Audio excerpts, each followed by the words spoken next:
Gas ಎಮರ್ಜೆನ್ಸಿಗೆ ಕೆರಳಿದ CM Siddaramaiah ವಾಣಿಜ್ಯ cylinder ಕೊರತೆ ನೀಗಿಸಲು ಸಿಎಂ ಒತ್ತಾಯವನ್ನ ಮಾಡ್ತಾ ಇದ್ದಾರೆ. ಪೆಟ್ರೋಲಿಯಂ ಸಚಿವ ಹರ್ದೀಪ್ ಸಿಂಗ್ ಪುರಿಗೆ ಪತ್ರವನ್ನ ಬರೆದಿದ್ದಾರೆ ಸಿಎಂ ಸಿದ್ದರಾಮಯ್ಯ. ಗ್ಯಾಸ್ ಎಮರ್ಜೆನ್ಸಿಗೆ ಸಿಎಂ ಸಿದ್ದರಾಮಯ್ಯ ಕೆಂಡಾಮೆಂಡಲ. ವಾಣಿಜ್ಯ ಸಿಲಿಂಡರ್ ಕೊರತೆ ನೀಗಿಸಲು ಸಿಎಂ ಒತ್ತಾಯವನ್ನ ಮಾಡ್ತಾ ಇದ್ದಾರೆ. ಪೆಟ್ರೋಲಿಯಂ ಸಚಿವ ಹರ್ದೀಪ್ ಸಿಂಗ್ ಪುರಿಗೆ ಪತ್ರವನ್ನ ಬರೆದಿದ್ದಾರೆ. ಬೆಂಗಳೂರಲ್ಲಿ ಸಿಲಿಂಡರ್ ಪೂರೈಕೆಯಲ್ಲಿ ಭಾರಿ ವ್ಯತ್ಯಯ ಆಗಿದೆ. ಹೋಟೆಲ್ ಮತ್ತು ರೆಸ್ಟೋರೆಂಟ್ ಉದ್ಯಮ ಸಂಕಷ್ಟಕ್ಕೆ ಸಿಲುಕಿದೆ.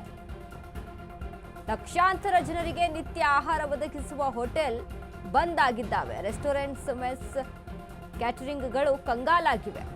ಹಲವು ಹೋಟೆಲ್ ಸಂಘಟನೆಗಳು ಬಗ್ಗೆ ದೂರನ್ನ ನೀಡ್ತಾ ಇವೆ. ಪೂರೈಕೆ ಶೀಘ್ರವೇ ಸರಿಯಾಗದಿದ್ದರೆ ಹೋಟೆಲ್ ಬಂದ್ ಮಾಡ್ತಾವ್ರೆ.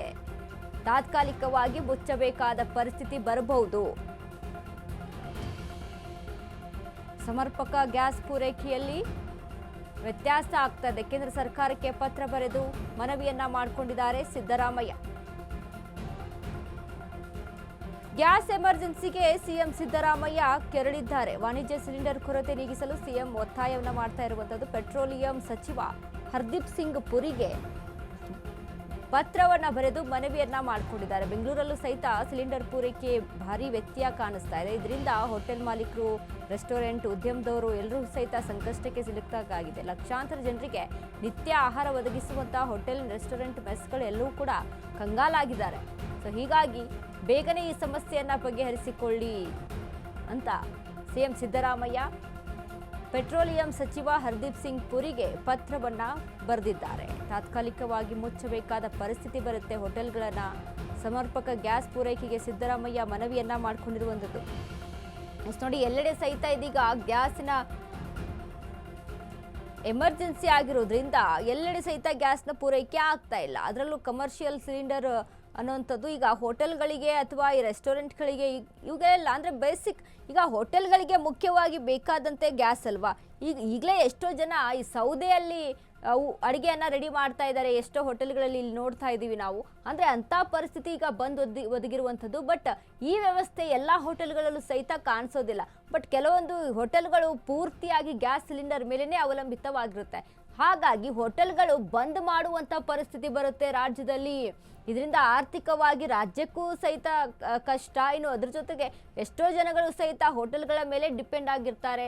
ಈಗ ಎಷ್ಟೋ ಜನಗಳು ಈಗ PGಗಳಲ್ಲಿ ವಾಸವಾಗಿರುವಂಥವ್ರು ಅಥವಾ ಇನ್ನಿತರ ಹೋಟೆಲ್ಗಳ ಮೇಲೆ ದಿನನಿತ್ಯ ಅವಲಂಬಿತವಾಗಿರುವಂಥವ್ರು ಎಲ್ಲರಿಗೂ ಕೂಡ ತುಂಬ ಕಷ್ಟ ಆಗುತ್ತೆ. ಸೊ ಹೀಗಾಗಿ ಬೇಗನೆ ಒಂದು ಗ್ಯಾಸ್ನ ಪೂರೈಕೆ ಅಂದರೂ ಕಮರ್ಷಿಯಲ್ ಗ್ಯಾಸ್ ಪೂರೈಕೆಯನ್ನು ಮಾಡಿಕೊಡಿ. ಇದ್ರ ಬಗ್ಗೆ ಏನು ಸಮಸ್ಯೆ ಇದೆ ಬಗೆಹರಿಸಿಕೊಳ್ಳಿ ಅಂತ ಇದೀಗ ಸಿಎಂ ಸಿದ್ದರಾಮಯ್ಯ ಪೆಟ್ರೋಲಿಯಂ ಸಚಿವ ಹರ್ದೀಪ್ ಸಿಂಗ್ ಪುರಿಗೆ ಮನವಿ ಪತ್ರವನ್ನ ಬರೆದಿರುವಂಥದ್ದು. ಬಟ್ ನೋಡಿ, ಈ ಸಮಸ್ಯೆ ಕುರಿತಾಗಿ ಇದೀಗ ಕೇಂದ್ರ ಸಹಿತ ಏನು ಸುಮ್ಮನೆ ಕೂತ್ಕೊಂಡಿದೆ ಅಂತ ಅಲ್ಲ.